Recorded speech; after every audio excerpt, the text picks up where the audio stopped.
Enhorabuena. Hablamos de la dislalia, un trastorno del habla, un trastorno infantil, y si usted no sabe de qué se trata, veamos este informe. Enhorabuena. Corre. La dislalia es un trastorno de la articulación de los fonemas. Se trata de una incapacidad para pronunciar correctamente ciertos fonemas o grupos de fonemas. El lenguaje de un niño dislálico muy afectado puede resultar ininteligible. La dislalia es un trastorno en la articulación de los fonemas por un mal uso de los órganos articulatorios. La dislalia infantil, la mala pronunciación, es el trastorno del lenguaje más común en los niños, el más conocido y el más fácil de identificar. Suele presentarse entre los 3 y los 5 años con alteraciones en las articulaciones de los fonemas. Enhorabuena. Le damos la bienvenida a Patricia López, ella es fonoaudióloga que nos va a acompañar para hablar de este tema, la dislalia infantil. ¿De qué se trata? ¿Cómo estás, Patricia? ¿Cómo te va? ¿Todo bien? Bueno, la dislalia, les quiero comentar, es un trastorno del habla que se caracteriza principalmente por la dificultad en la articulación de algunos fonemas o algunas letras.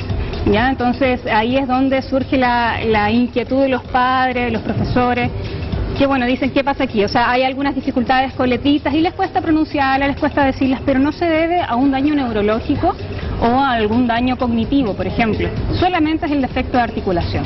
Perfecto, hay mucha gente que puede decir, como por ejemplo, algunas veces no le pongas el chupón porque afecta en tal cosa. Claro. ¿Esto viene por alguna situación similar a esto o no?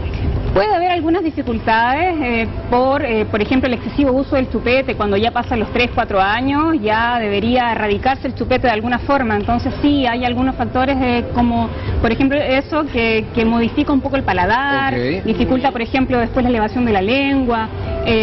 Son distintos tipos. Hay distintas clasificaciones de dislalias, por ejemplo, y eso puede ser las causas relacionadas a las causas.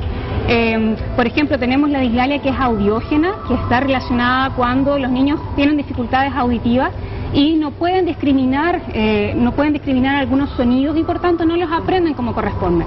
Está también, esa es una causa, ¿no? Tenemos la otra que es la orgánica, que suele suceder por alguna malformación craneofacial, como por ejemplo labio fisurado, paladar hendido, ¿ya? Entonces tiene que ver con una causa orgánica, ahí está claramente, ¿no?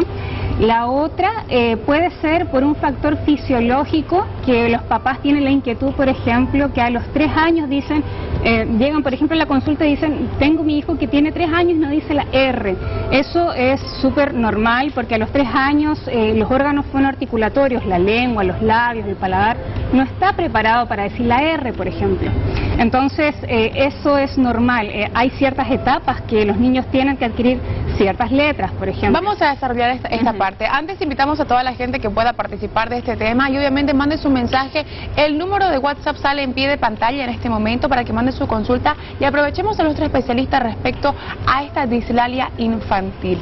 Te iba a preguntar precisamente, Patricia, ¿cuál es la edad en la que nosotros debemos saber que nuestro niño está teniendo una dislalia? Porque cuando está en desarrollo obviamente está aprendiendo a hablar, muchas letras no va a decirlas correctamente, muchas palabras también. Entonces, ¿a qué edad yo me debo preocupar y debo saber de que mi hijo está teniendo una dislalia?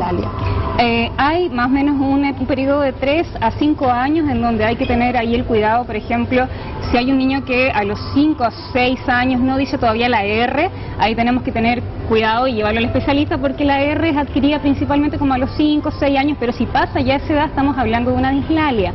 Por ejemplo, la S, los fonemas bilabiales como la P, la M, la B, esos ya deberían estar adquiridos en los primeros años de vida. Entonces, si por ejemplo hay dificultades a los 4 años, o por ejemplo sinfones que son como por ejemplo con plato, premio, la P con la R, la P con la L o distintas consonantes, ahí ya hay cierta edad, a los 3 años y medio, por ejemplo, ya deberían estar apareciendo esos soniditos. 3 años y medio, 4, va a depender. Mi hija lo cambia, pues en vez de decir plato dice patol. Hay distintos tipos, son por ejemplo distorsión del sonido, cuando en vez de decir la de sapo dicen chapo, super, por ejemplo, eso es distorsión. Omisión cuando en vez de decir plato dicen pato, y así, o sea, van cambiando, van sustituyendo y son distintos tipos de errores que se van encontrando. Y ahora hablando del tema de las distorsiones, ¿qué tal si hablamos de una forma de hablar de alguna región? Por decir, en la ciudad de Santa Cruz muchas veces se tiende a reemplazar la S por la J, ¿no es cierto? Ajá. Y cuando esta persona va a otro lugar, ¿se hablaría de algún tipo de dislalia en este caso o no? No, porque corresponde a la zona, al lugar donde adquieren esa forma de decir esa letra, ese sonido. Entonces no se hablaría de dislalia. No se hablaría, es solamente porque es común, por ejemplo, también en La Paz tienen su forma de decir, de hablar y así. Entonces es de acuerdo al contexto en que yo me desenvuelvo. Si todos hablan de la misma forma, no es algo que sea dislalia. Yeah. Y si llegan, por ejemplo, para acá, no es una dislalia, es una forma de hablar de donde yo provengo. De la región, Claro, ¿verdad? De donde yo provengo. Al brasileño Claro. igual le cuesta hablar un poco con la R, ¿no es cierto? Claro, Entonces... claro, o por ejemplo el estadounidense es muy posteriorizada su R, ¿no? Entonces son formas que para ellos es normal, para ¿Qué nosotros pasa no es si, normal. perdón, si hablamos de una dislalia infantil y no vamos con un especialista? ¿Qué pasa si mi hijo de repente está teniendo este problema y no tengo los recursos o no conozco de esta enfermedad? ¿Qué puede pasar? ¿Cuáles son las consecuencias que puede tener este niño? Las consecuencias va a ser principalmente que en su contexto escolar, por ejemplo, ya hablando de chiquitito que ya va creciendo 7 años, obviamente va a recibir burlas, molestias, el famoso bullying, ¿no? Porque no va a poder decir sonidos que ya todos sus compañeros ya dicen perfectamente. Entonces, y bueno, yo tengo pacientes adultos que, por ejemplo, tienen problemas con la R, con la S, que hablan, por ejemplo, con una S, con una interposición de lengua que a su edad, obviamente, ya no debería haber corregido eso. Entonces son cosas así que si no se trata, obviamente va a haber un efecto ahí social, escolar, depende de la edad, ¿no? Pero es eso. ¿Podría haber principalmente. algunos ejercicios caseros para que las mamás puedan hacer en casa como para prevenir esto? Sí, bueno, principalmente entonces, sí, voy a responder eso, pero principalmente como son defectos en los movimientos precisos de la lengua, de los labios, claramente los ejercicios van relacionados a eso, a que tiene que aumentar la tonicidad de la musculatura labial, lingual, que por ejemplo si quiere decir la L, le cuesta decir la L, tratar con ejercicios de elevación lingual para que esta lengua adquiera el patrón de tocar arriba para pronunciar la L, la R que vibre, por ejemplo.